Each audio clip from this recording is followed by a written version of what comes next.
So the Sony Xperia 1 deserves all the attention for its looks and performance aspect. We still have a company that sometimes work for the best product, and as a result, we get a complete new experience. The Xperia 1 comes with a 21:9 aspect ratio display with minimal bezel view. There's a triple camera setup at the back, and also it runs on the Snapdragon 855 chipset.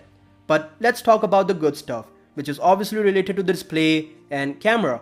The device features a 6.5-inch 4K HDR OLED display that is a real big deal for any smartphone.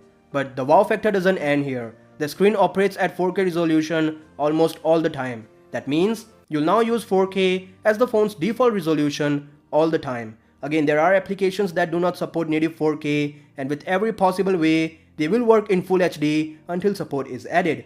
Right now, I'm expecting an updated user interface and some Sony native apps to just support 4K resolution. This practice will show you some of the best results out of the display, but just to mention here, if you're expecting the same battery life after all that 4K experience, it's not gonna happen, as higher resolution do compromise with the battery and drains it much faster. With a 3300 mAh battery of Xperia 1, you cannot even expect a full day's use. Now moving to the camera department, Sony is going to implement its world-class alpha camera technology into its underperforming smartphones, and it all starts with the Xperia 1.